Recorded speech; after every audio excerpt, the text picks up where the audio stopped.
देख रहे हैं खिलाड़ी नंबर 1 सीएनबीसी आवाज पर और मार्केट के एक्शन पर हमारी नजरें रहेंगी। आज फ्राइडे का सत्र है और आप देखिएगा सेंसेक्स में करीब 1.5% की बढ़त यानी कि 500 अंकों की बढ़त के साथ कारोबार दर्ज हो रहा है। 140 अंकों के उछाल पर निफ्टी कर रहा है कारोबार और आज के सत्र में खरीदारी लगभग चौतरफा है। निफ्टी बैंक में भी हमने देखा एक अच्छा खासा आउट परफॉर्मेंस, तो मिड कैप इंडेक्स भी करीब 100 अंकों की बढ़त पर कर रहा है कारोबार। तो मूड तेजी का बना है और तेजी के पीछे ऑफ कोर्स अलग अलग कारण है। कई सारी दिग्गज कंपनियों में पॉजिटिव खबरें आई हैं, लेकिन इस सब के बीच रिलायंस इंडस्ट्रीज तेजी की अगुवाई कर रहा है। तो इस सब पर हम बातचीत करेंगे, लेकिन साथ ही देख भी लेते हैं कि हमारे जानकार जो इस पूरे हफ्ते मैदान में थे, यानी कि मानस जायसवाल, एके प्रभाकर और साथ ही साथ नीलेश जैन, उनके रिटर्न्स कल दोपहर तक कैसे बने हैं और आज इस हफ्ते के आखिरी कारोबारी सत्र में उनकी स्ट्रैटेजी क्या रहेगी। तो सबसे पहले उनके रिटर्न्स आपकी स्क्रीन पर लेकर आएंगे। कुछ कॉन्ट्रा कॉल्स के साथ ये चले और सभी में हमने देखा है कि अच्छा खासा पॉजिटिव रिटर्न्स कमाया है, लेकिन लीडरशिप टैली में सबसे आगे है नीलेश जैन। करीब 14% तक के रिटर्न्स इन्होंने अपने नाम किए। एके प्रभाकर ने कल तक करीब 6.5% तक के रिटर्न्स अपने नाम किए और लगभग 4% तक के रिटर्न्स मानस जायसवाल के बने हैं। आज कौन बनता है इस हफ्ते का खिलाड़ी नंबर 1, उसका खुलासा जरूर होगा, तो उसी पर धीरे धीरे करके आएंगे। लेकिन सबसे पहले स्ट्रैटेजी समझ लेते हैं नीलेश जैन की। Nilesh, good morning. साथ में नीलेश का पोर्टफोलियो भी दिखा दीजिएगा डायरेक्टर साहब, तो एक काम वो भी हो जाएगा। आपकी आज की स्ट्रैटेजी क्या रहने वाली है? मोमेंटम लौटा है, कल मुझे याद है आपने एक मंदी का ट्रेड जरूर जोड़ा था और उसका फायदा भी आपने कमाया, लेकिन आज का अप्रोच क्या रहेगा?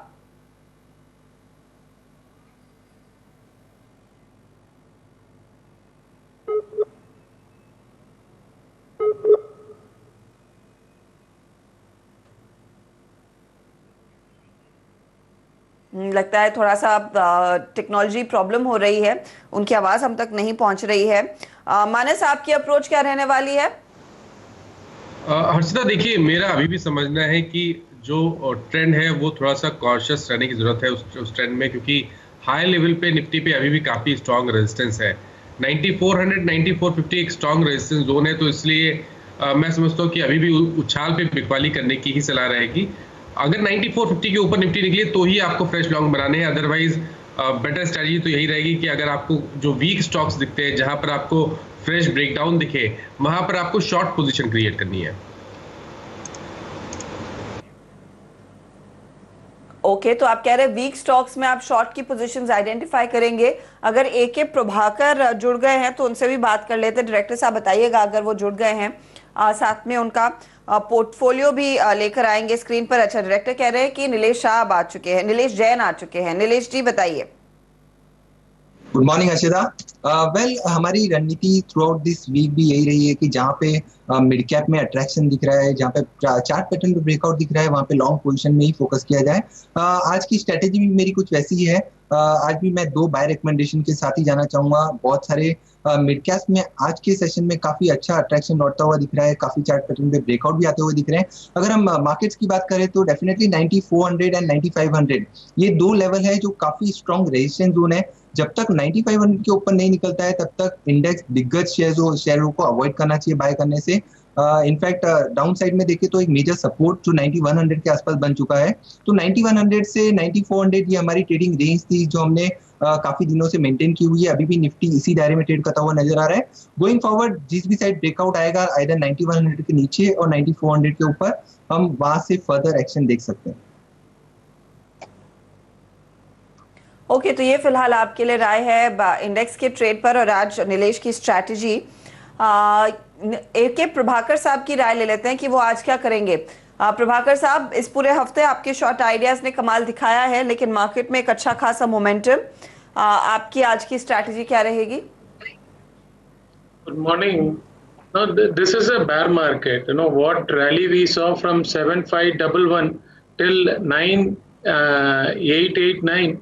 It is a pullback rally. So I think the pullback rally has come to an end, and we might correct below 7,500. Even 6,500 is possible. It might take 3 or 4 months.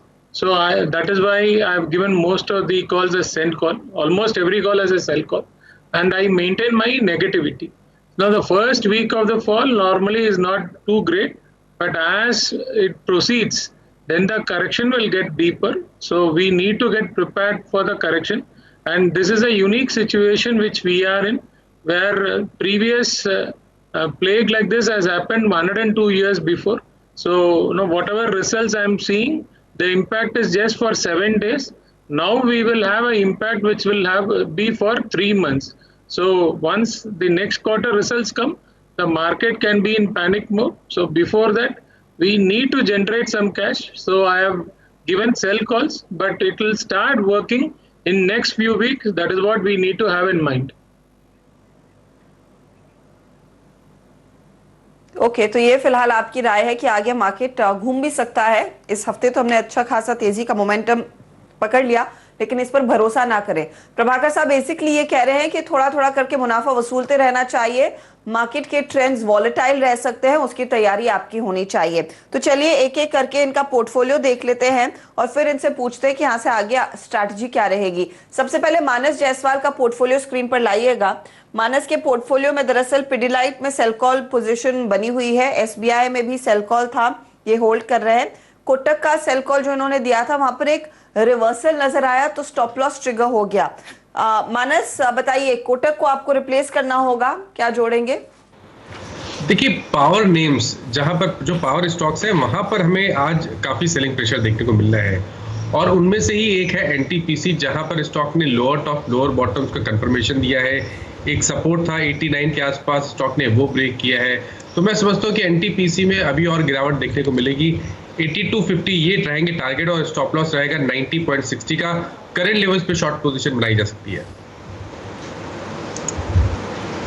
Okay तो NTPC में एक short का trade लेकर चलना है, 9250 का stop loss रहेगा। और देखिए जो इस समय स्टॉक ट्रेड कर रहा है वो करीब 88 रुपीस के आसपास ट्रेड कर रहा है, तो आप करीब करीब 8250 के लिए इसे आप शॉर्ट करेंगे। 90 रुपए 60 पैसे पर आप लगाइएगा स्टॉप लॉस। ये है मानस की तरफ से राय। तो ये है पहला ट्रेड मानस जायसवाल की ओर से। एसबीआई और पिडिलाइट में सेल साइड की पोजीशन ये कह रहे हैं मेंटेन ही रहेगी। चलिए नीलेश के पोर्टफोलियो पर नजर डाल लेते हैं। नीलेश के पोर्टफोलियो में कल का हेवल्स का सेल कॉल अभी भी ओपन है, लेकिन इन्होंने जेके पेपर में कल ही मुनाफा काट लिया और साइंट में भी कल ही मुनाफा काट लिया था, दोनों में बाय कॉल था। तो नीलेश आप बताइए इस समय आप क्या जोड़ना चाहेंगे? हर्षिता जी, कल हमारे 2 ट्रेड क्लोज हुए हैं, तो 2 फ्रेश एडिशन करना चाहूंगा। फर्स्ट स्टॉक जो मैं ऐड करना चाहूंगा वो होगा एजिस केमिकल, जिसे हम एजिस लॉजिस्टिक लिमिटेड के नाम से भी जानते हैं। एक ओवरऑल बॉटम देखे तो इसके अंदर 112-110 के आसपास बॉटम बना था, वहां से एक वी शेप रिकवरी हमको देखने को मिली।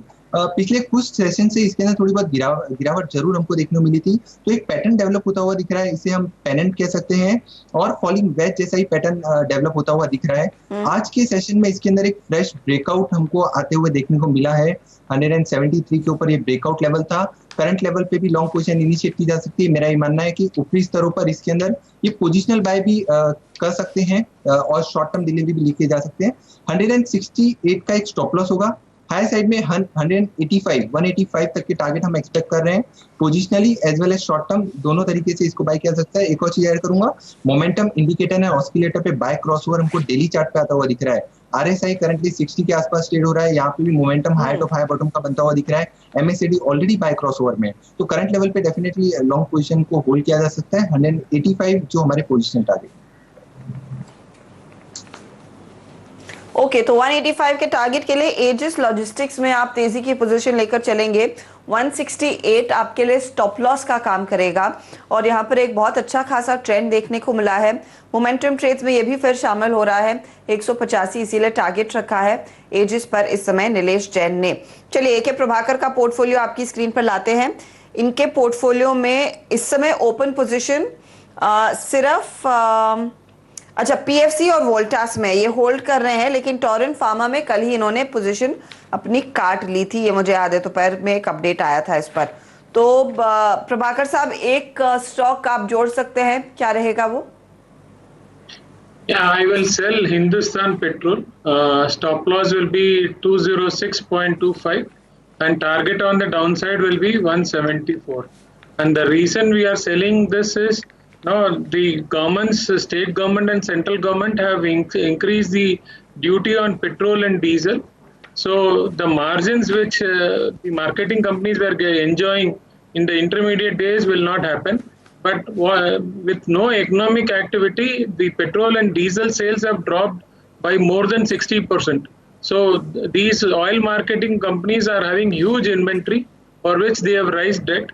And due to crude prices sell off, there is a huge inventory loss which will be reported this quarter. So I think OMCs will report loss, and even Reliance result reflected this inventory loss. So I think one has to be very careful in OMC companies. Okay, oil marketing company में थोड़ा सा सावधान रहने की जरूरत है। HPCL में एक सेल कॉल इस समय इनिशिएट कर रहे हैं, 174 का टारगेट है और स्टॉप लॉस वो कह रहे हैं कि 206 रुपए 25 पैसे पर लगाएं। इसका एक बार चार्ट फायर करिएगा डायरेक्टर साहब, देखिए तो क्या हो रहा है आज HPCL के स्टॉक में। सुबह में मेरी नजर गई थी एकदम कुछ मिनटों के लिए, और इस समय की स्थिति क्या है वो भी आपकी स्क्रीन पर लेकर आएंगे। देखिए BPCL में तो करीब 1.5% तक का गिरावट देखने को मिल रही है। HPCL भी उसी तर्ज पर थोड़ी सी मुनाफा वसूली के घेरे में करीब 3 रुपए नीचे है अब इस समय ट्रेड में। तो 3 ट्रेड सामने आए हैं, लेकिन नीलेश एक और ट्रेड जोड़ेंगे, वो इनफैक्ट ले लेते हैं, समय है तो उस पर भी एक बार नजर डाल लेते हैं। नीलेश, अपना पोर्टफोलियो पूरा करने के लिए आपको एक और ट्रेड जोड़ना है, क्या रहेगा वो? बिल्कुल ऐसा है जी। देखिए, आज हमको इंश्योरेंस स्पेस में काफी अच्छा पॉजिटिव अट्रैक्शन हमको देखने को मिल रहा है। ICICI प्रूडेंशियल लाइफ हो, HDFC लाइफ हो, मेरा एक बाय रिकमेंडेशन है state bank of India SBI life, जिसके अंदर आज के सेशन में कंसोलिडेशन का ब्रेकआउट आते हुए देखने को मिला है। ओवरऑल अगर चार्ट पैटर्न देखें तो एक high top high bottom daily chart पे भी विकसित होता हुआ दिख रहा है। 735 का एक स्टॉप लॉस होगा, इसके अंदर हाई साइड में 807 तक के टारगेट हम एक्सपेक्ट कर रहे हैं। मोमेंटम के हिसाब से देखिए तो मोमेंटम इंडिकेटर्स भी बाय क्रॉसओवर अभी भी मेंटेन है, तो जब तक मोमेंटम बरकरार है हमारा मानना है कि पॉजिटिव पोजीशन के साथ में इसमें ट्रेड करना चाहिए। पॉजिटिव पोजीशंस देखने को मिलेंगी, मोमेंटम है। SBI लाइफ हो, HDFC लाइफ हो, बाकी इंश्योरेंस कंपनियों में भी आज हमने देखा एक बहुत बढ़िया मोमेंटम देखने को मिला है। उसी मोमेंटम के साथ बने रहे। 807 के टारगेट के लिए एक मौका है तेजी करने का। नीलेश जैन कह रहे हैं कि उस मौके को छोड़ना नहीं चाहिए, ये एक बाय साइड की राय इनकी तरफ से आई है। चलिए, वक्त हो रहा है एक ब्रेक का। ब्रेक में जाते जाते एक दो स्टॉक्स आपके लिए आइडेंटिफाई करते हैं जहां पर इस घंटे हम देख रहे हैं नई तेजी बन रही है। ब्रिटानिया में मूव आ रहा है, ब्रिटानिया करीब करीब 2% ऊपर है, दिग्गज स्टॉक्स में शामिल है। ये 0.5% का मूव इसी पिछले 5-10 मिनटों में इसने अपने नाम जोड़ लिया।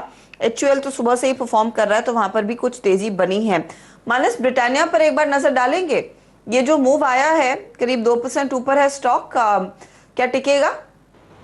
देखिए, मुश्किल है टिकना। केवल इंट्राडे का अगर आपको एक ट्रेड लेना होगा तो आप एक छोटे से अपमूव के लिए आप लॉन्ग पोजीशन बना सकते हैं, जिसमें आपके टारगेट करीब 3010 के आसपास रहेंगे और स्टॉप लॉस 2955 के आसपास रहेंगे। लेकिन हर्षदा, हमें याद रखना चाहिए कि पिछले दिनों जो हमने गिरावट देखी उसमें ब्रिटानिया ने अपना 200 डे मूविंग एवरेज ब्रेक कर दिया है। स्टॉक अभी भी उसके नीचे ट्रेड कर रहा है, तो उम्मीद की जा सकती है कि हाई लेवल पे फिर से सेलिंग प्रेशर देखने को मिलेगा।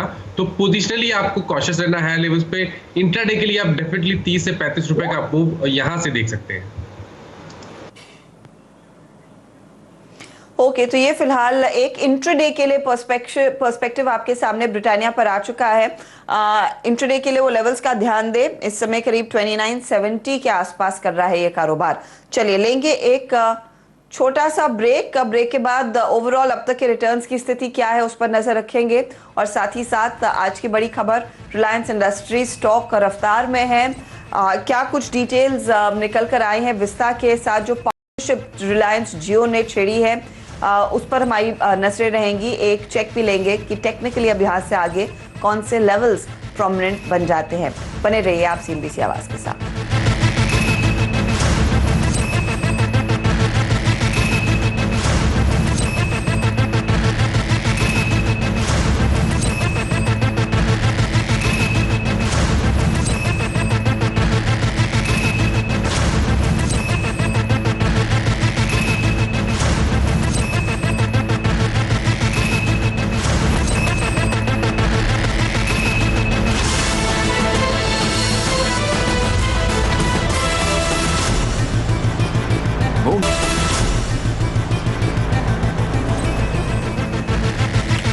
देख रहे हैं खिलाड़ी नंबर 1 और ये मुकाबला काफी दिलचस्प रहा है इस हफ्ते। देखिए मार्केट ने एक बहुत तगड़ी तेजी दिखाई है, लेकिन हमारे जानकारों के शॉर्ट आइडियाज में भी पैसा बना है।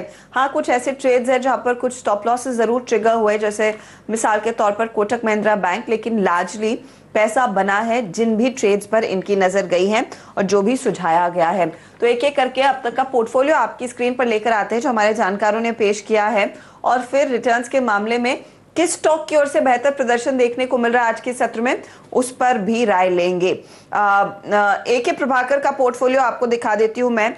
PFC में इन्होंने बिकवाली की कॉल दी और होल्ड कर रहे हैं उस ट्रेड को। वोल्टास में कल बिकवाली की कॉल दी, अभी भी होल्ड कर रहे हैं इस ट्रेड को। आज नया ट्रेड आया HPCL में, स्टॉक में दबाव है और यहां पर भी आप, मैं टारगेट स्टॉप लॉस फटाफट बता रही हूँ, ये प्लेट स्क्रीन पर रखिएगा डायरेक्टर साहब। 174 के टारगेट के लिए उन्होंने शॉर्ट की सलाह दी। देखिए तीनों ही सेल ट्रेड्स में कम से कम 1.5% बन रहे हैं, तो AK प्रभाकर का पोर्टफोलियो एकदम तंदुरुस्त है और अच्छे रिटर्न शॉर्ट साइड पर आपको कमा कर दे रहा है। अब अगले जानकार का पोर्टफोलियो देख लेते हैं, मानस जायसवाल। मानस ने दरअसल NTPC पर आज एक नया शॉर्ट का ट्रेड जोड़ा है। 8250 का टारगेट इन्होंने सुझाया, 90 रुपए 60 पैसे मुझे याद है इन्होंने स्टॉप लॉस के तौर पर कहा था। स्टेट बैंक ऑफ इंडिया में सेल साइड की पोजीशन होल्ड कर रहे हैं, पिडिलाइट में सेल साइड की पोजीशन होल्ड कर रहे हैं। तो SBI करीब 0.5% इनके लिए जोड़ रहा है, लेकिन NTPC में कम से कम 2% तक के रिटर्न ये कमा रहे हैं। पिडिलाइट आज थोड़ा सा नरम हुआ है, यहाँ पर इस समय तो इस घंटे रिटर्न्स नहीं बन रहे हैं। नीलेश जैन का पोर्टफोलियो आपकी स्क्रीन पर लेकर आते हैं। इनके पोर्टफोलियो में भी हमने देखा था इस पूरे हफ्ते ज्यादा तेजी के ट्रेड्स रहे, लेकिन एक शॉर्ट साइड का ट्रेड भी इन्होंने कुछ पोजीशन को हेज करने के लिए रखा है। तो वो शॉर्ट साइड का ट्रेड दरअसल है हेवल्स में बिकवाली का कॉल, लेकिन आज 2 तेजी के ट्रेड्स इन्होंने जोड़े हैं। एजिस लॉजिस्टिक्स जहां पर टारगेट मैं आपको बता रही हूं करीब 185 का है और SBI लाइफ 807 का टारगेट। SBI लाइफ 0.33% इस घंटे जोड़ रहा है। एजिस में करीब 1.5% की कमाई हो रही है और आधे % से ज्यादा के रिटर्न्स हेवल्स भी इनके लिए कमा कर दे रहा है। तो अब टैली आपके सामने रखते हैं और याद रखिएगा आज फ्राइडे का सत्र है। इस हफ्ते का विजेता खिलाड़ी नंबर 1 कहलाएगा और ऑफ कोर्स हमारे मंथली जो परफॉर्मेंस होता है उसमें आगे बढ़ेगा। तो ओवरऑल रिटर्न्स आपके सामने। नीलेश जैन इनफैक्ट एक अच्छी खासी तेजी में है। उन्होंने कल तक तो करीब 19% तक के रिटर्न्स कमाए थे, जो अब 25% हो गए हैं। AK प्रभाकर 6.5% तक के रिटर्न्स पर बैठे हैं और मानस जायसवाल करीब 2.35% तक के रिटर्न्स एंजॉय कर रहे हैं। तो कांग्रेचुलेशंस, एक बहुत ही बढ़िया हफ्ता रहा है आप सभी के लिए और निवेशकों ने भी आपके जरिए कमाई की है। अच्छा, एक स्टॉक रिलायंस इंडस्ट्रीज पर मैं आप लोगों की राय लेना चाहूंगी, क्योंकि ये आज इनफैक्ट लीड कर रहा है तेजी को, और सुबह में हम बात कर रहे थे कि 1580 तक के लेवल्स भी देखने को मिलेंगे और RIL उसी लेवल के करीब पहुंच चुका है। क्या आपकी राय बन रही है उस पर मैं व्यू लेना चाहूंगी, प्रभाकर साहब और मानस दोनों का। साथ ही साथ आज जो बड़ी विस्ता के साथ डील हुई है, याद रखिएगा विस्ता इक्विटी पार्टनर्स विश्व की सबसे बड़ी टेक्नोलॉजी निवेश करने वाली कंपनी है और इन्होंने करीब 2.32% स्टेक लिया है रिलायंस के जियो प्लेटफॉर्म में। और पिछले 3 हफ्तों में याद रखिएगा रिलायंस इंडस्ट्रीज ने 60,000 करोड़ से ज्यादा का डील वैल्यू क्लॉक किया है। फेसबुक के साथ डील करके सिल्वर लेक पार्टनर्स के साथ इस हफ्ते की शुरुआत में डील हुई और ऑफ कोर्स अब ये विस्टा की ओर से भी इन्वेस्टमेंट आया है। यातिन हमारे साथ जुड़ गए हैं डिटेल्स देने के लिए कि किस तरह के प्रीमियम पर ये डील हुई है, वैल्यूएशंस जियो प्लेटफॉर्म के इस समय कैसे खड़े हो रहे हैं। यातिन, क्या जानकारी है? देखिए, अगर आप ओवरऑल बेसिस पे देखें तो बहुत ही छोटे समय गाले में और ये लॉकडाउन और कोरोना के सिचुएशन में रिलायंस इंडस्ट्रीज ने बहुत सक्सेसफुली 3 ट्रांजैक्शंस क्लोज किए हैं जियो प्लेटफॉर्म्स के लिए। जियो प्लेटफॉर्म्स के अंदर हमने ये देखा है कि जो टेक कंपनीज हैं और टेक फंड्स हैं उसका बहुत जबरदस्त तरीके से इन्वेस्टमेंट आया है।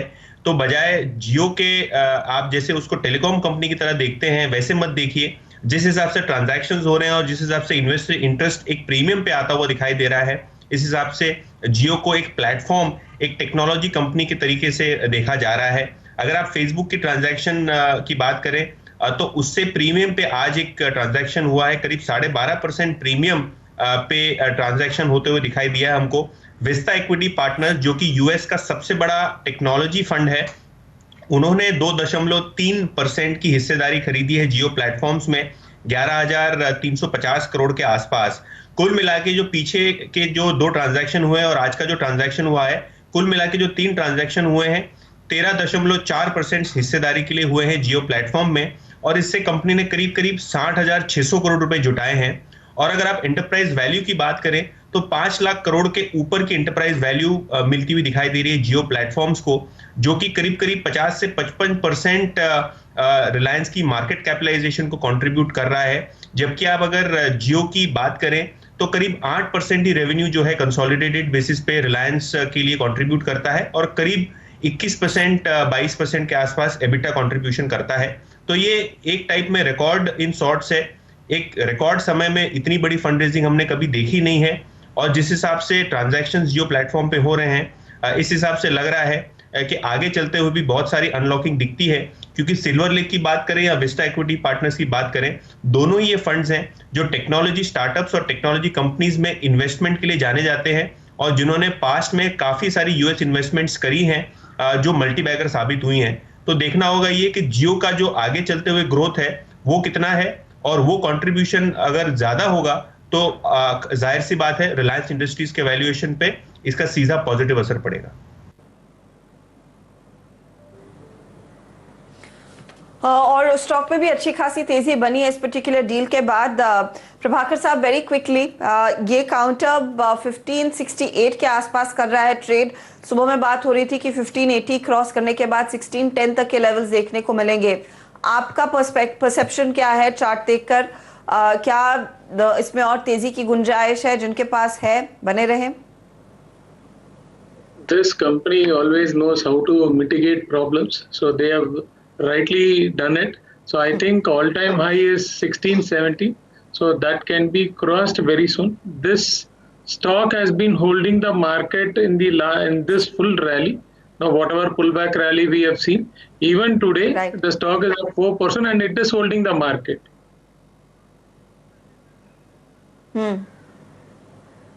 So you would suggest a hold. मानस, आप क्योंकि F&O पोजीशंस काफी क्लोजली ट्रैक करते हैं, क्या इस समय का अगर किसी ने कॉल लेना है तो नियरेस्ट कॉल क्या रहेगा जिसमें अच्छा खासा मुनाफा बन सकता है?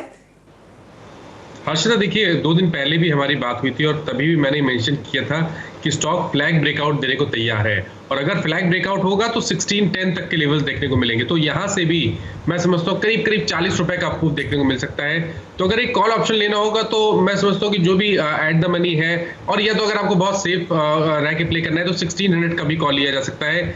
स्टॉप लॉसेज आपको कैश लेवल्स पे ही ध्यान देने पड़ेंगे। स्टॉप लॉस रहेगा 1550 का और टारगेट रहेंगे 1610 के, और शायद 1 से 2 दिनों में ही रिलायंस 1610 के लेवल्स को टेस्ट करेगा। 1610 के लेवल्स को रिलायंस अगले 1 से 2 दिनों में टेस्ट करेगा। मानस लगातार ये कहते आए हैं इस पूरे हफ्ते, और देखिए उसी दिशा में उस डील के बाद ये स्टॉक चल पड़ा है। हम लेंगे इसी मोड पर एक छोटा सा ब्रेक। ऑल द बेस्ट आप तीनों को। आज कोई बदलाव होगा तो हमें अपडेट करिएगा, और 3:30 बजे खुलासा होगा कि इस हफ्ते का खिलाड़ी नंबर 1 कौन बनता है। Pleasure having you on this show this week. लेंगे एक ब्रेक के बाद पूरा फोकस कमोडिटी मार्केट के एक्शन पर रहेगा। आप बने रहें CNBC आवाज के साथ।